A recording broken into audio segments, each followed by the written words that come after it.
ایک گل کو یاد رکھے، اے تے حضور خود بھی چاہتے ہیں جدوں حضور دے خلاف کافر گل کرتے سن نا تے حضور یہ نہیں سن فرماندے کہ حسان، کعب بن مالک، عبداللہ بن رواحہ، یہ درباری طرح شاعر ہیں، تو حضور یہ نہیں سن فرماندے کہ بھائی خیال کرنا، ذرا اپنے کنٹرول کر کے گل کرنا، اینج نہ ہوئے کہ بغیر تسی اپنے قابو تو میری چھانا شروع کر دیو۔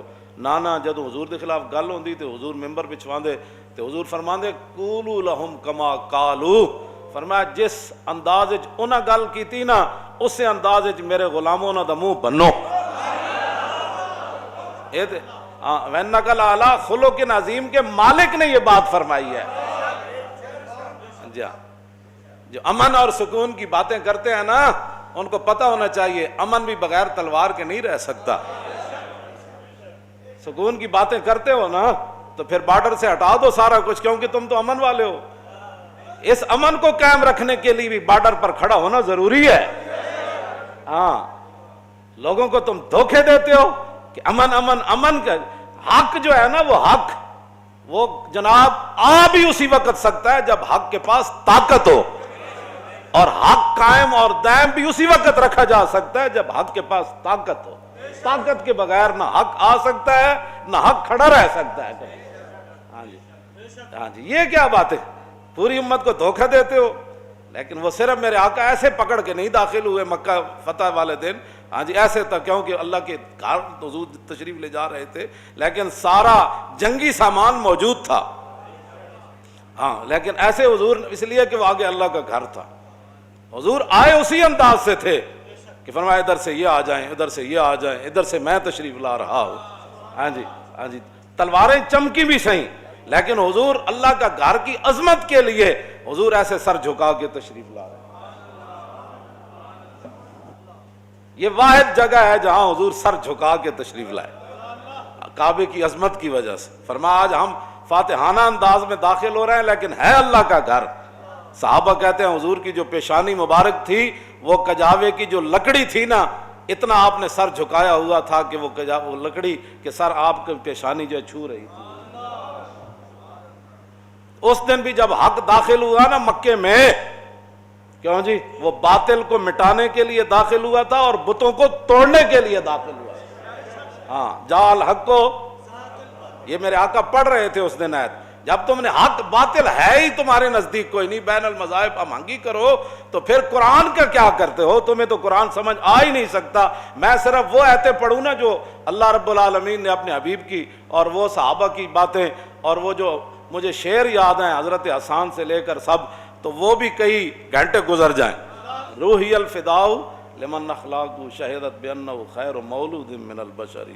حضرت عبداللہ بن رواحہ کو جو ہے حضور خود بار بار کہتے تھے، فرمایا عبداللہ وہ شعر پڑھو بھائی، شعر پڑھو۔ حضور ان کو بہت پسند فرماتے تھے، اور جب جنگ موتا کے اندر اس نعت خان کی باری آئی تو گھوڑے سے نیچے آ کر کہنے لگا مرنا نہیں ہے، مر تو ایک دن جانا ہے، آج بہتر ہے آج مر۔ اور میرے آقا و مولا مسجد نبوی شریف میں تشریف فرما تھے اور جنگ موتا کا منظر صحابہ کو بیان فرما رہے تھے، اور زید بن حارثہ تو اس لیے جلدی سپہ سالار شہید ہو گئے تھے کہ وہ لاکھوں کی فوج کے بہت دور تک اندر چلے گئے تھے۔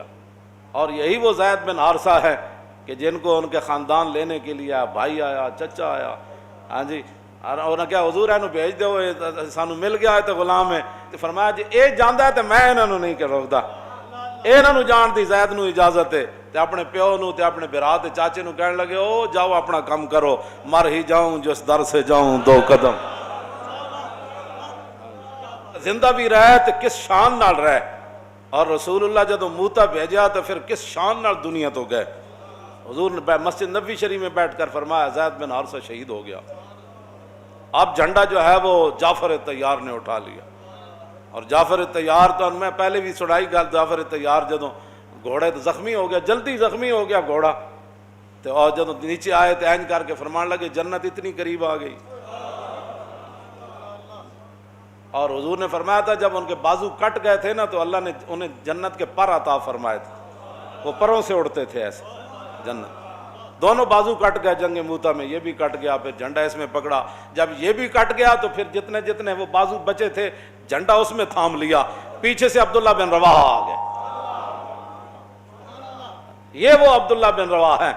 ہاں وہ صرف نعتیں ہی نہیں پڑھتے تھے, جب موقع آیا تو مدینہ پاک سے روانہ ہوتے ہوئے کہنے لگے یار دعا کرو میں مڑ کے واپس نہ آواں. انہوں نے کہا کیوں جی؟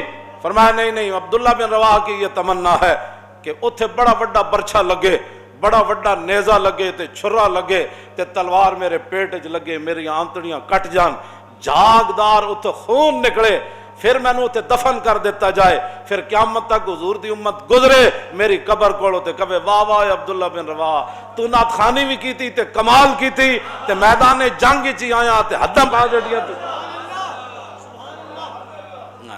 یہ وہ عبداللہ بن رواح ہے. جدوں حضور دی نعت پڑھتے سن تے کہن سن روحی الفداء لمن اخلاق شہدت بانہ خیر مولود من البشری. فرمایا یا رسول اللہ ساڑیاں روحاں قربان ہو جان تواڈے انہاں اخلاق ہوتے اور انہاں عادات ہوتے, تواڈے اس حسن ہوتے, اس جمال ہوتے, انہاں اداماں ہوتے. حضور تواڈے تو سونا نہ کوئی ہویا نہ کوئی ہو سی. گستاخ نبی کی ایک ہی سزا. ادھر والے بھی سن لیں اور پورا کفر بھی سن لیں. ہاں یہ در والے بھی سن لیں جن کو تکلیف ہوئی ہے, شالا یہ تہاڈی تکلیف سدا برقرار رہے.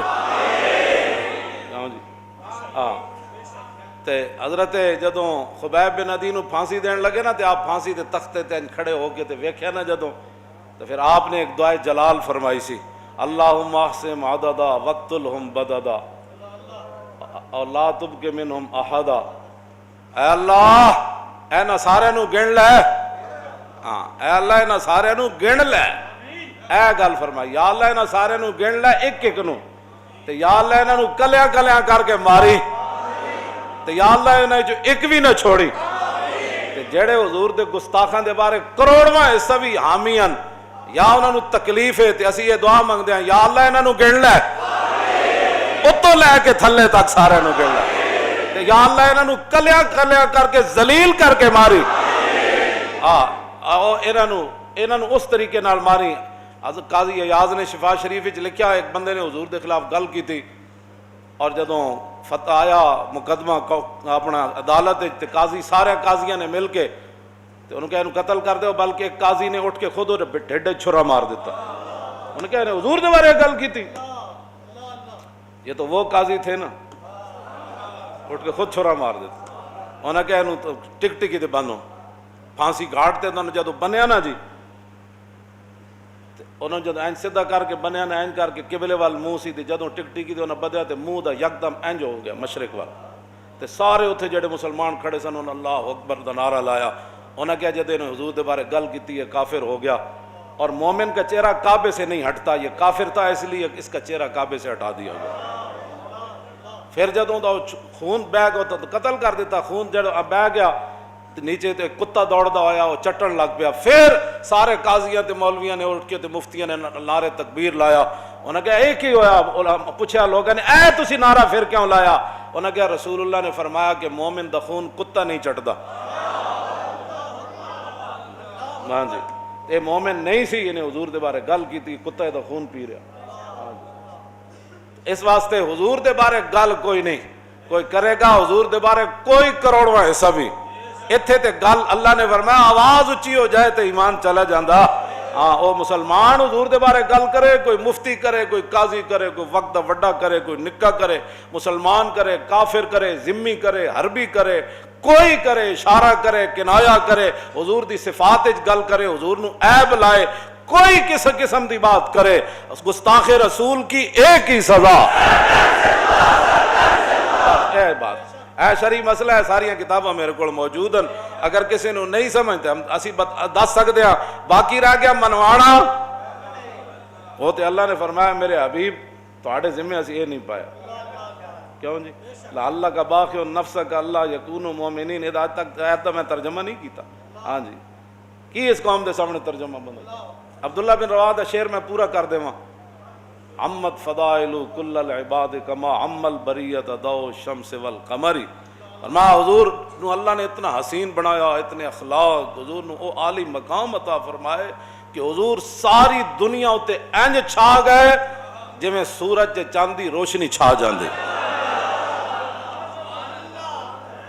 او حضور دی شان تے اے وے تساں حضور دے بارے گلاں کرنے ہو، تساں حضور دے بارے گلاں کرنے ہو، اے تے تساں تا 24 گھنٹے تساں حضور دا شکریہ ادا کرو، کدوں تے تساں بندر خنزیر بن چکے ہوندے۔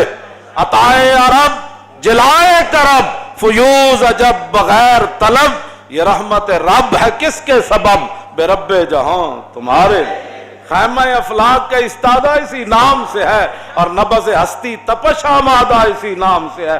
ہاں زمین و زمان تمہارے لیے، مکین و مکان اور چنین و چنا، بنے دو جہاں اور دہن میں زباں اور بدن میں ہے جان، ہم آئے یہاں اٹھیں بھی وہاں۔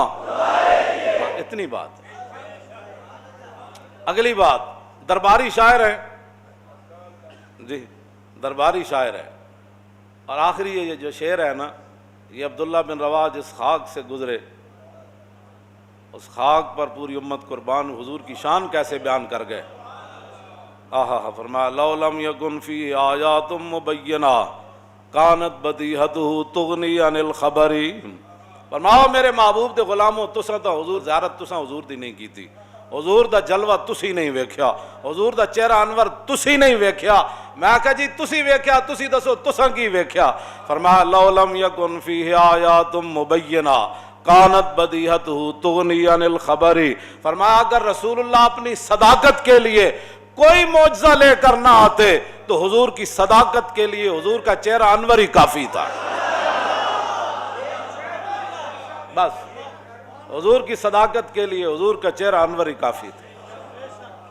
اس صورت نو میں جان آکھاں جانان کے جانے، اور سچ آکھاں تے رب دی جس شان تو شاناں سب بنیاں، یہ صورت ہے بے صورت تھی، بے صورت ظاہر صورت تھی، بے رنگ دسے مورت تھی، وچ وحدت پھٹیاں جد گھڑیاں، دسے صورت را بے صورت دا، توبہ را کی عین حقیقت دا، پر کم نہیں بے سوجت دا، کوئی ورلیاں موتی لے تریاں، یہ صورت شالا پیش نظر، رہے وقت نزات روز حشر، اور قبر تے پل تھی جد ہو سی گزر، سب کھوٹیاں تھی سن، کس ہاتھ کا خمیں تاب و تواں ٹوٹ گیا، اور کانپا ید بیدا کے عصا چھوٹ گیا، جنبش ہوئی کس مہر کی انگلی کو رضا، اور بجلی سی گری شیشہ ماہ ٹوٹ گیا،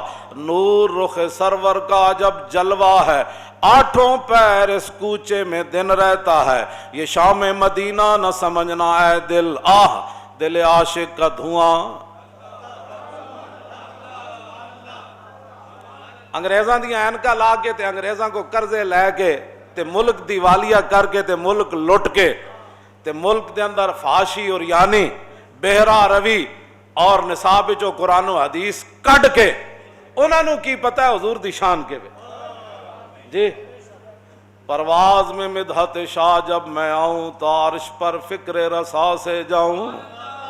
اعلیٰ حضرت بریلوی فرماندے نا حضور دی شان جدوں میں بیان کرنا نا تے میری یہ فکر ہند چ نہیں رہندی، میری یہ فکر زمین تے نہیں رہندی، اے میری فکر جڑی ستاں آسماناں تو عبور کر کے عرش تک چلی جاندی ہے میری،